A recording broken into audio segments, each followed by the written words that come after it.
Welcome to day 11 of our 30-day challenge for the pelvic floor, and we are still working on co-contractions. So today we are going to be needing a block and a bolster for when we do the relaxation. The block is for when we do the actual co-contraction exercise. So today we're working with a pelvic list. Now, we're going to start first by just balancing the hips. So if you bring your hands on your hips and place your feet so that they are underneath your hips, so hip distance apart, and that's usually about 2 fists away from each other. So bring your hands on your hips, and I just want you to lean your weight forward, lean your weight backwards, lean to one side, lean to the other side, and just feel your way around. So you can close your eyes as you do this if you want to. It's a little hard, you might fall over when you close your eyes, just bear in mind.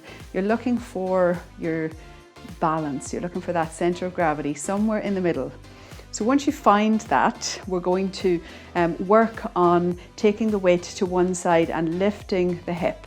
Now, to do this, so if you've watched the hip strengthening exercise videos, generally what we do there is we shift the center of gravity over the leg in order to lift the other leg, and we keep the hips level. But with a pelvic list, what you're trying to do is to lift by using the lateral hip muscles on the standing leg to press down into the floor in order to lift the hip off on the other side. So you can do it. It's harder to do without having some distance. So we could actually just lift like so, and you could also lift like so on the other side. And it's a pressing down this way. So you do have to shift your weight a little bit, but it's a pressing hard down that engages the muscles on this side of the hip in order to lift the hip up.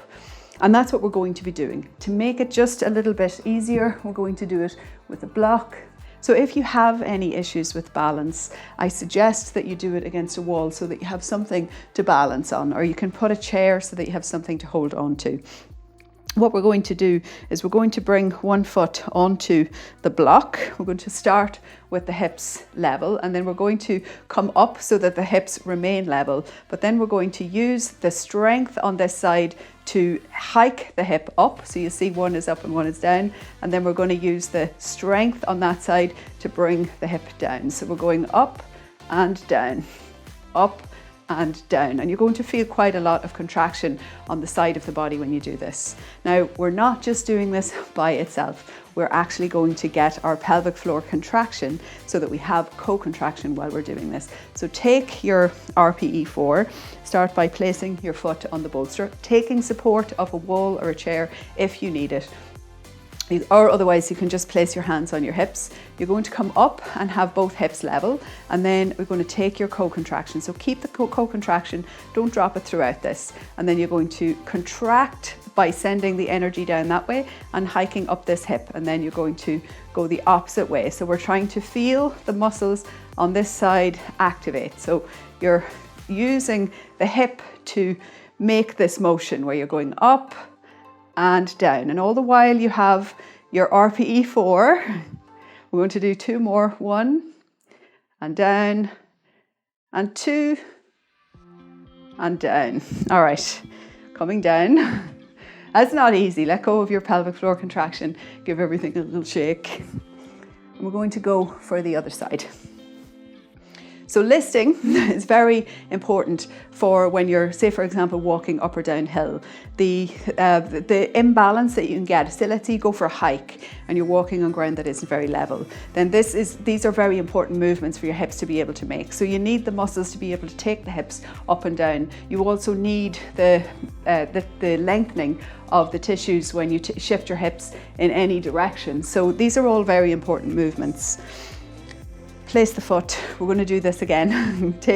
We'll come up first, take your pelvic floor exercise, hands on the hips. So you have an RPE4 endurance contraction, and then you're going to bring the foot down and up and keep holding your contraction. So you're not letting go, and you have to feel the engagement in all of the lateral muscles here in order to bring that other hip up and down. And if you look, one's going down, the other one's coming up, and it's the muscles on this side that are doing all the work.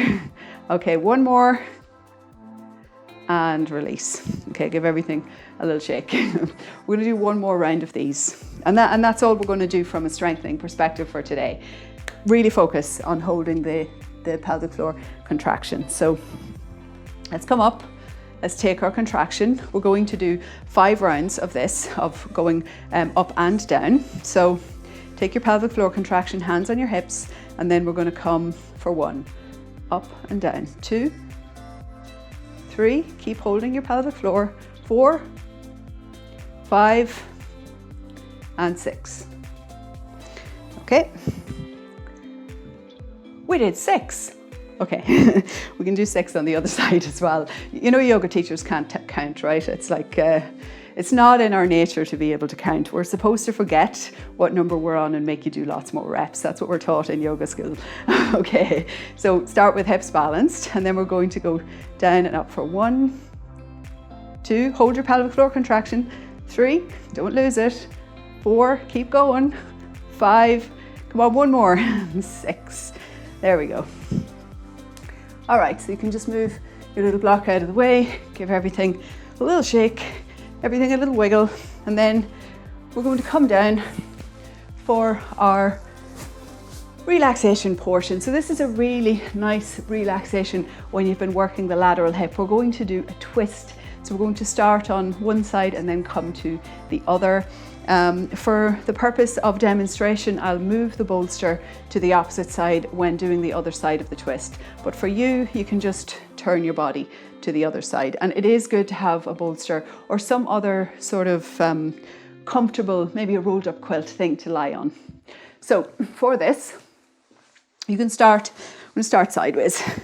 You're going to have your hips against the side of the bolster. So it's like right out to your side. We're going to take the legs into what we call deer pose. So where you have like a 35 to 45 degree angle in the legs.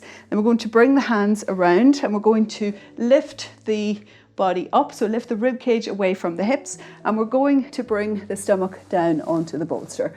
Now, if the stomach doesn't quite reach, you can move the bolster around a little. You move the bolster away from the legs for a deeper stretch or towards the legs for a gentler stretch. And I'm going to go for a gentler variation today. So just allow the stomach to rest onto the bolster.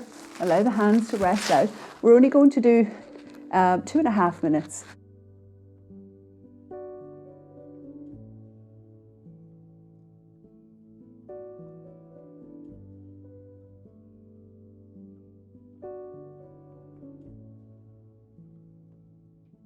Allow yourself to relax. So first, bringing your awareness to your shoulders. Make sure that you're not holding any tension in your shoulders. Allow everything to relax. And then move down through the body, finding your hips. Try to bring softness to the outside of the hip on the top leg. So I want you to notice how it feels in those tissues, because they're getting a little bit more of a stretch here than the tissues on the opposite side. So try to allow an expansion. I want you to imagine opening, lengthening, softening. So if you feel any little bit of gripping or any little bit of tension, try to release. Try to turn off muscular contraction. And then notice how it feels around your spine. So in this position there is a spinal twist. It's quite a gentle spinal twist. But just notice if you can feel where the twist is in your spine and try to relax it. And then notice how it feels in your pelvic floor. So this asymmetrical position is gently pulling on one side of the pelvic floor, encouraging a release of tension, while bringing a slight little bit of compression to the other side, gently squeezing out any kind of tension from the tissues. So giving the opportunity for the movement of fluid, which helps to bring nutrients and helps to restore function. And then starting to take the first of 3 long, deep breaths. And when you breathe, I want you to imagine you can breathe around the twist in your spine. On each exhalation, allowing yourself to be a little heavier. Inhaling deeply and exhaling completely. One more deep inhalation, and as you exhale, bring energy into your hands. Take the hands underneath the shoulders, gently pressing to bring yourself back up. We're going to take the position on the opposite side.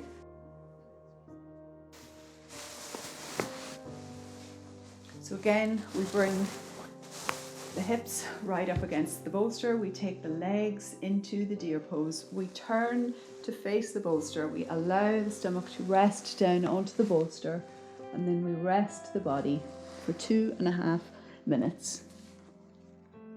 So finding your version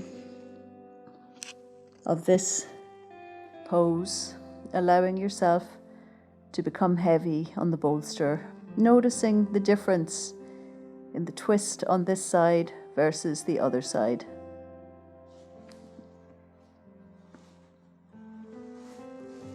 And allowing the spine to relax. Feeling the tissues on the outside of your top leg. So I want you to notice how it feels on this side versus the other side. Finding stillness. Allowing the heaviness of the body and the force of gravity to gently release you a little deeper. Imagine that the force from gravity can gently pull the tension from your body and absorb it into the earth. Imagine that you don't need to use any effort here. And notice the pelvic floor. Restoring balance by taking the position on the opposite side. Allow a deep relaxation all the way from the top of your head down to the soles of your feet. And then noticing if you're holding any tension around your shoulders, letting that go. Notice if you're gripping around the hips. Allow any little bit of tightness to become a looseness. So try to imagine an opening.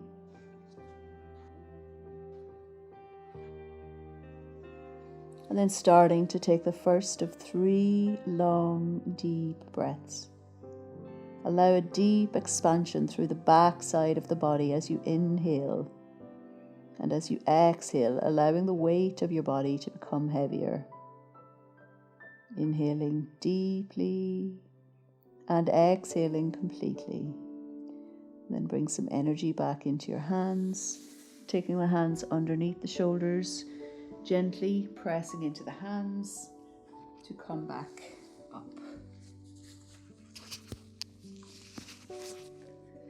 And that is it for our little relaxation session. So our exercises for today are done. I hope that you have enjoyed this practice. You may already be feeling a little bit of excess tension around the glutes, around the hips and around the hamstrings after the work that we've been doing for the last couple of days. But stick with it. With persistent, steady, consistent practice, you will get there. Have a wonderful day, and I look forward to seeing you again tomorrow.